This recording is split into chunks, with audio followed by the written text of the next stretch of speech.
Hi, everyone. My name's Tom Langen, and this is Something Good, the bite-sized podcast about anything and everything good, for goodness sake. Welcome to episode 7, Parks. So on today's episode, I want to talk about parks kind of broadly, and I'm going to talk about a couple of specific parks in my neck of the woods in the northeast part of the country in New York, close to New York City. But yeah, so I want to talk about parks. So first of all, kind of what is a park, right? Parks are defined as green spaces. They can either be in cities, they can be huge tracts of land like Yellowstone National Park, but they're designed to do a couple of things. They're designed to preserve nature and natural habitats for wild animals, and they're designed as places for recreation for us, for the human animals.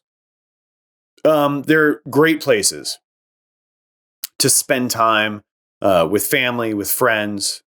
You can do a lot of different things at different parks. They offer all kinds of different opportunities. Some parks around here in the wintertime have ice skating rinks and things like that. So you can go ice skating. You can go fishing on lakes and ponds and things in the wintertime. You can go ice fishing. They have maintained trails. You can go for hikes. You can see concerts. You can play games. Some parks have things like frisbee golf courses or open fields where you can get a pickup game of soccer going, or they even sometimes have actual organized fields for people to play different sports on. So you can play games. You can barbecue or cook out. A lot of parks around here have that. They'll have charcoal grills set up, and for a very nominal fee, you can rent a site with a grill.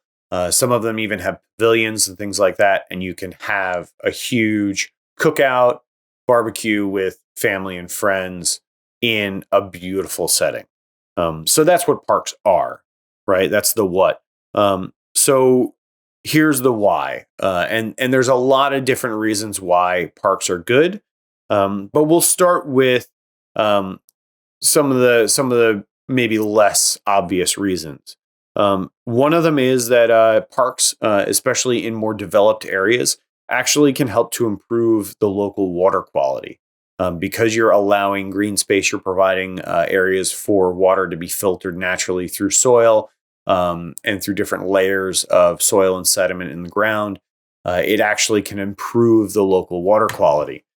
Another thing that parks can do is they can help prevent flooding. If you think about it, in an urban or developed area, water does not absorb through roads. And I think just about everybody's probably had the experience at some point in their life, or anybody who drives has had the experience of driving along and there being a big puddle kind of creeping into the road because of a rainstorm or a recent rain.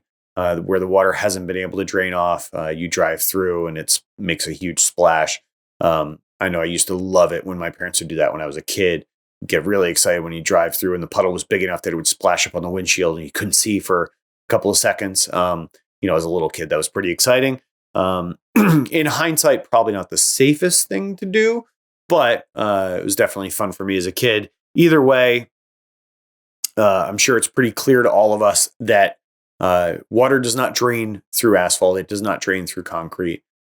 And so in urban areas in particular, you can end up with flooding, and parks can actually help mitigate some of those flooding risks because they provide a place for water to go, for water to be absorbed back into the ground. Also, parks can improve air quality. So having green spaces can actually help take not only carbon dioxide out of the air, but can actually help reduce the level of toxins and some particulates in the air in more urban areas because they can be absorbed by plants. So you can actually improve the overall air quality of a place by having a green space like a park. But then there are the obvious reasons. They give you a place especially in a more urban area, to be closer to nature, to kind of spend time closer to nature. So if you live in a place like New York City, there are a whole bunch of parks in New York City. Probably the most famous is Central Park. Central Park is a pretty big park for a city like New York. And it was very intentionally set aside to make sure that there was always a green space on the island of Manhattan. And yeah, it's a beautiful place.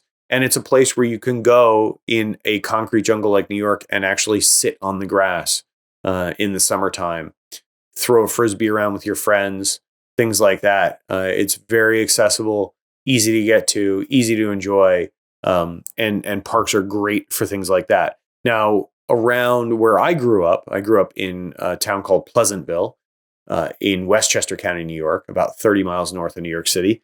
And nearby to where I grew up, there's a place called the Rockefeller Park and Preserve. That's a state park. It used to be privately owned property owned by the Rockefeller family. And it's like 1,700. It's 1,771 acres. Sorry, I just had to look at my notes. It's 1,771 acres of park, of preserve, and it's covered with, I think, 55 miles of carriage roads. So there are basically 55 miles of gravel roads around this 1,700 acre preserve. There's a lake. It's mostly wooded area, but there are some also kind of rolling meadows. There's lots of beautiful, picturesque stone walls and little stone bridges over streams and things like that. It's a beautiful place, and it's a great place to go to get outdoors and to be active outdoors. So it's one of the places where I mentioned in a previous episode of the podcast that Becky and I are runners or members of a running group. We are runners, but also members of a running group called Rivertown Runners. And on Saturday mornings, that's where the Rivertown Runners run, is in the Rockefeller Preserve, in Rockies, as they call it. And it's a beautiful place to go run. And we do like a 7-mile run there on Saturday mornings. Yeah, it's an amazing place. And it's every time I go there, I'm grateful that we have the opportunity to enjoy a place like that. So they're great for spending time with your friends. Like I said before, a lot of people go to Rockefeller who don't run and go there to walk their dogs. It's a dog friendly park. You have to have your dog leashed, but most dogs are dog friendly if you keep your dog on a leash, and so you pick up after your dog, which you should always do, by the way. As a dog owner myself, I have 3 dogs. We're fortunate enough to live in a place where we have about an acre of fenced in property, so we don't have to walk our dogs. But when we do, we used to live in a place where we had to walk our dog. We always pick up after them. So be courteous, be considerate, and clean up after your dog. Just a little PSA there. But yeah, great place to walk your dogs, to go for a walk yourself, to go for a nice walk with a loved one or significant other, or even on a date. Rockies is a great place. Rockefeller Preserve is a great place. If you don't live near Rockefeller Preserve or in this part of the country, just get on Google Maps. Google Maps typically has green spaces or parks marked and identified. So really all you have to do is look at a map around where you live, and you can find where a local park is that you can go enjoy. It akin to some of the other things I've talked about before, spending time in parks, spending time outside of nature is actually physically good for you too.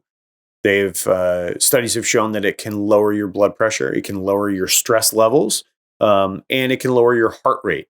So going to parks and spending time in parks obviously has a very calming effect on people.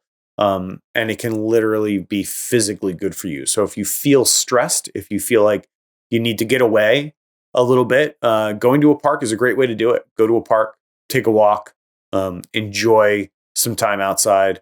It's a great way to lower your stress level, and do something good both mentally and physically for yourself. And finally, parks are there to be enjoyed. That's why they're there. That's why so many of our municipalities have parks departments. That's why our state governments have parks departments. That's why our federal government has a parks department. The parks are there for us as citizens of either our local communities or of this country or of our individual states. The parks are there to be enjoyed. They're there for your use. So get out and use them. Your tax dollars are spent every year to maintain those parks, and to help fund them, and to pay for the staff that works in those parks. So get out there, enjoy them, take advantage of it, because you have already paid for it, paying your taxes. And then that brings us to what to do, which I already just said. You should go out and enjoy parks, but find one nearby, and head over and just explore. Even if you live in a place like New York City, in what a lot of people refer to as a concrete jungle, you have a place like Central Park that you can go to. Every big city has a park. Most big cities have a park akin to Central Park. But all over this country, there are town parks, there are city parks, there are state parks, there are federal parks, there are county parks, there are national parks. Get out and enjoy them. Go and take in nature, because nature is beautiful, and because you can, and because it's something good. That's all I've got for today. This was my episode on parks and why I think parks are good. I hope you enjoyed it. Please like, comment, share, subscribe, rate us on iTunes. And if you have any ideas for a future episode of the podcast, please don't hesitate to send them in.